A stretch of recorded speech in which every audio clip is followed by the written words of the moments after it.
सावित्री, जिसकी उम्र लगभग 40 साल होती है, उसका एक 7 साल का बेटा भी होता है दोस्तों, जिसका नाम रोहित होता है।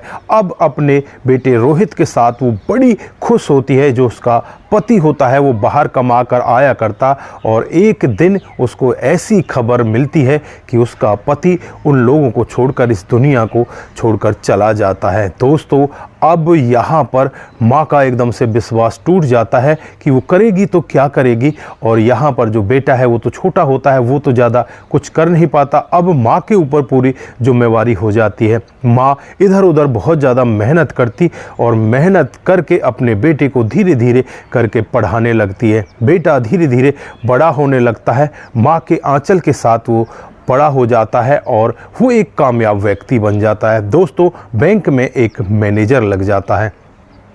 माँ बड़ी ही खुश होती है कि बेटा बैंक में मैनेजर लग गया। अब रोहित के लिए माँ यहाँ पर एक लड़की देख लेती है जो पड़ोस के ही गांव की रहने वाली होती है, जिसका नाम नेहा होता है। दोस्तों, नेहा देखने में बेहद ही खूबसूरत होती है। और फिर यहाँ पर जो माँ है उसे बेटा अपने साथ शहर ले जाता है, जहाँ पर उसकी ड्यूटी होती है। वहीं पर अपनी पत्नी और अपनी माँ के साथ रहने लगता है। छोटा सा इनका एक घर होता है। दोस्तों, धीरे धीरे समय बीतने लगता है। समय के हिसाब से ही जो पत्नी होती है अब अपने पति को उसकी माँ के खिलाफ भड़काने लगती है। कहने लगती है कि ये माँ हम पर बोझ है, आए दिन ये बीमार हो जाती है और आए दिन इसकी दवाइयों का खर्चा, शहर में वैसे ही बहुत ज़्यादा खर्चा है।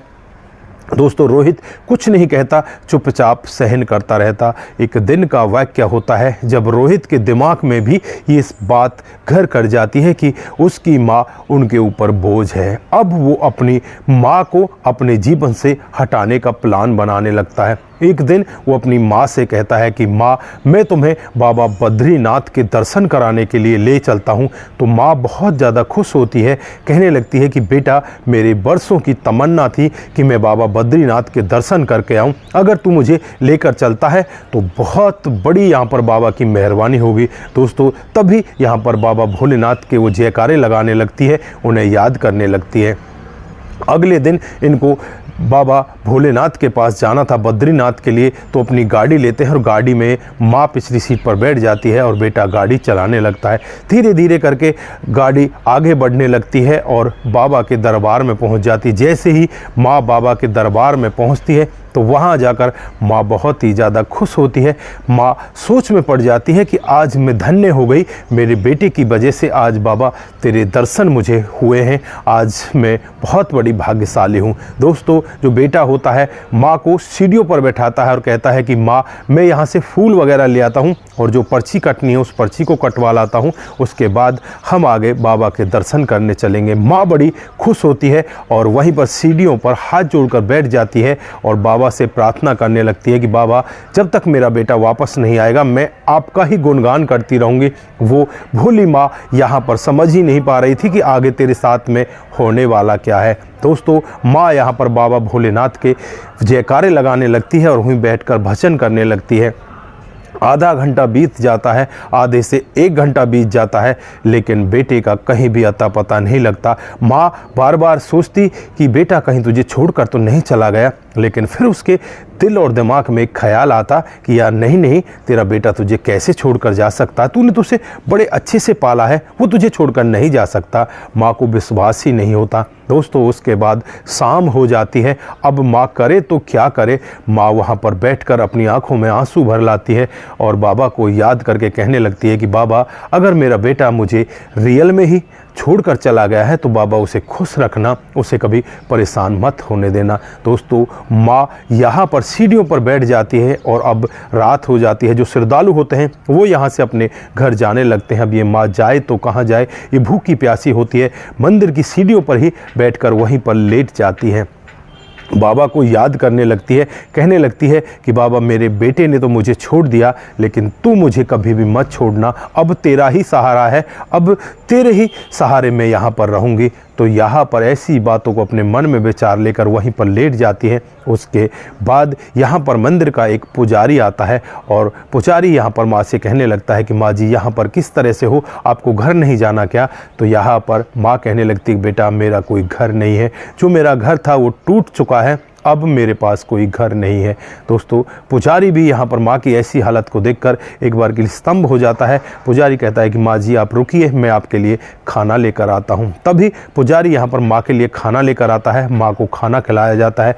तभी वहाँ पर एक सामाजिक कार्यकर्ता लड़की जिसका नाम नीलम होता है वो आ जाती है और नीलम इस माँ के दर्द को महसूस करती है और कहने लगती है कि माँ आप टेंशन मत करना, बाबा का आशीर्वाद आपके साथ है, आपको किसी भी तरह की कोई परेशानी लेने की ज़रूरत नहीं है।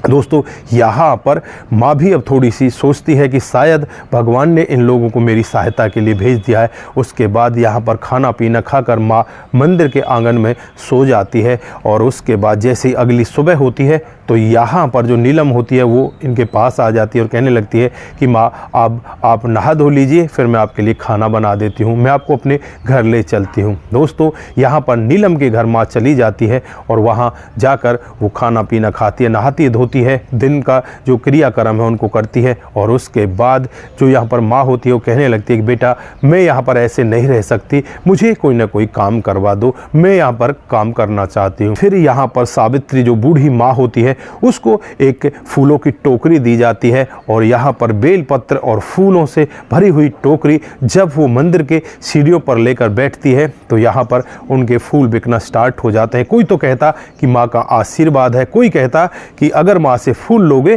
तो बाबा का आशीर्वाद आप जल्दी मिल जाएगा। दोस्तों इस तरह से अब यहाँ पर दिन दूनी रात चौगुनी तरक्की होने लगती है। टोकरी से एक मेज आ जाती है और मेज के बाद यहाँ पर एक दुकान खुल जाती है। दुकान पर कई सारे लोगों को भी काम मिल जाता है और अब महीने की लगभग 1 लाख रुपए तक की कमाई होने लगती है। माँ बहुत खुश होती है। दोस्तों उसका काम दिन दूनी रात चौगुनी तरक्की करने लगता है। जो भी यहाँ पर श्रद्धालु आता तो वो यही कहता कि अगर माँ से फूल लेकर बाबा को अर्पित नहीं किए तो कुछ भी नहीं किया। ये माँ के फूल हैं, इनमें बहुत बड़ी श्रद्धा है और बहुत ही अच्छे से ये हमारे जीवन में आगे हमें आशीर्वाद देते हैं।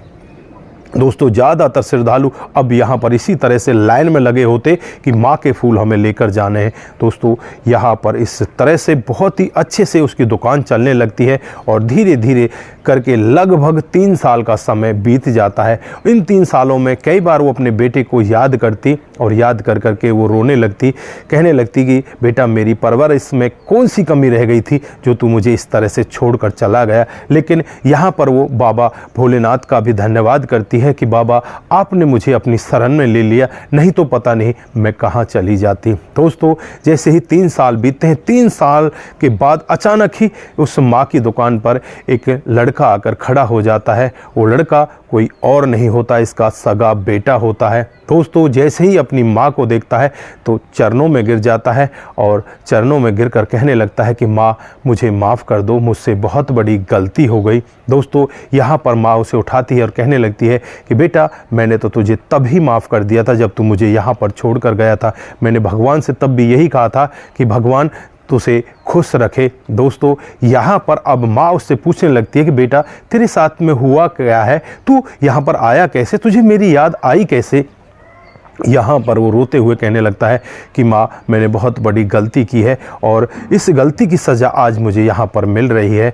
वो कहता है कि माँ नौकरी में एक धांधलेबाजी हो जाती है और उस धांधलेबाजी के चक्कर में मैं फंस जाता हूँ और मुझे निलंबित कर दिया जाता है। अब मेरे पास ना तो कोई नौकरी है और जो मेरी पत्नी होती है वो भी मुझे छोड़कर किसी दूसरे लड़के के साथ भाग जाती है। अब मैं घर पर बिल्कुल अकेला हूँ, मैं करूँ तो क्या करूँ माँ, मैं बहुत परेशान हो चुका हूँ। माँ तू मेरे साथ घर पर चल, मुझे माफ़ कर दे। तो यहाँ पर जो माँ है वो कहने लगती है कि बेटा मैं तेरे साथ घर पर तो नहीं चल सकती, पर मैं तुझे माफ़ करती हूँ, तू जा आराम से अपने कामकाज को कर, फल फूल और आगे बढ़, लेकिन मैं तेरे साथ नहीं जाऊँगी। बार बार यहाँ पर ये माँ से विनती करने लगता है कि माँ तू मेरे साथ में चल, माँ मैं बहुत परेशान हो चुका हूँ, मुझे माफ़ कर दे। तो यहाँ पर माँ उसे यही कहती है कि बेटा मैंने तुझे माफ़ तो कर दिया लेकिन मैं तेरे साथ अब नहीं जा सकती क्योंकि मैं अपना कामकाज यहीं पर देख रही हूँ।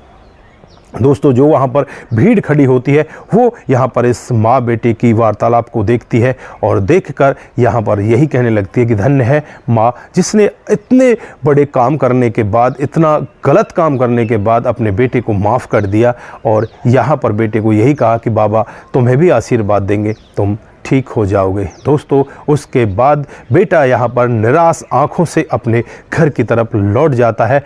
माँ की आंखें भी नम होती हैं, लेकिन माँ अपना कलेजा यहाँ पर कठोर करती है और ये निर्णय ले लेती है। तो दोस्तों ये निर्णय आपको कैसा लगा? क्या माँ को ऐसा करना चाहिए था या माँ को अपने बेटे को अपना लेना चाहिए था? माँ ने जो कदम उठाए क्या वो उचित थे या अनुचित थे? हालांकि बेटे ने तो बहुत ही गलत कदम उठाए थे, जो अपनी पत्नी के कहने अनुसार अपनी माँ को यहाँ पर छोड़कर चला गया। लेकिन भगवान के घर देर है अंधेर नहीं। जिस माँ को ये बेटा बोझ समझ रहा था, आज वो माँ बड़े अच्छे से रह रही है। यहाँ पर उसका कामकाज बड़े अच्छे तरीके से चल रहा है और जिस पत्नी को वो अपने प्राणों से ज़्यादा प्यारी समझ रहा था, वो पत्नी आज उसे छोड़कर ठोकर मारकर यहाँ से चली जाती है। उसकी नौकरी से वो प्यार करती थी, लेकिन जब उसकी नौकरी नहीं रही तो वो भी नहीं रही। तो दोस्तों माँ को कभी भी ऐसे नहीं छोड़ना चाहिए। माँ तो ममता का सागर होती है। माँ कभी भी अपने बेटा बेटी के लिए बुराई नहीं सोच सकती, कभी उन्हें बद्दुआ नहीं देगी। माँ के दिल से कोई बात निकलेगी तो बेटा बेटी के लिए हमेशा दुआ ही निकलेगी। बाकी आप लोग यहाँ पर क्या कहना चाहते हैं इस छोटी सी कहानी के बारे में? आपकी जो भी राय है एक बार कमेंट बॉक्स में ज़रूर दीजिएगा। दोस्तों आज के लिए बस इतना ही, फिर मिलते हैं किसी नए मोड के साथ। तब तक के लिए आप अपना ख्याल रखें, परिवार का ख्याल रखें, सतर्क रहें, सावधान रहें। दोस्तों जिन साथियों ने हमारे पिछले वीडियोज़ पर कमेंट किए थे उनका नाम हम यहाँ पर बारी बारी से लेने वाले हैं। दोस्तों जो सबसे पहला कमेंट आता है वो शंकर स्वामी जी का आता है। वो लिखते हैं कि आपकी कहानी बहुत ही अच्छी लगती है, आपका बहुत बहुत धन्यवाद। उसके बाद सिंह दिग्विजय, आपकी कहानी बहुत अच्छी है, पद्मी ने जो किया वो बहुत ही सही किया, आपका भी बहुत बहुत धन्यवाद। उसके बाद कुमार केसी जी हमें लिखते हैं जय श्री राम जय शंभू, आपका बहुत बहुत धन्यवाद। सूरज DO, नमस्ते भाई, very good story, I am Suraj from Fiji, जय हिंद, आपका भी बहुत बहुत धन्यवाद। मोमन श्रीवास्तव, वेरी गुड स्टोरी, जय श्री राम, बिहार 28 से हम आपको देख रहे हैं, आपका भी दिल की गहराई से बहुत बहुत धन्यवाद। दिनेश जागिड़ जी हमें लिखते हैं वेरी नाइस स्टोरी, आपका भी दिल की गहराई से बहुत बहुत धन्यवाद। आप सभी लोग इसी तरह से हमें देखते रहें। हरेंद्र प्रताप सिंह राजपूत लिखते हैं वेरी नाइस, जय हिंद जय भारत, थैंक यू, आपका बहुत बहुत धन्यवाद। इसी तरह से आप लोग हमारे साथ कमेंट करते रहें। मोनू जैन जी नाइस लिखते हैं। कुमार केसी जी जय श्री राम जय शंभू, आप सभी का दिल की गहराइयों से बहुत बहुत धन्यवाद। आप सभी लोग इसी तरह से हमारे साथ बने रहें, इसी तरह से अपना कमेंट हमारे साथ में साझा करते रहें। नमस्कार, जय हिंद जय भारत।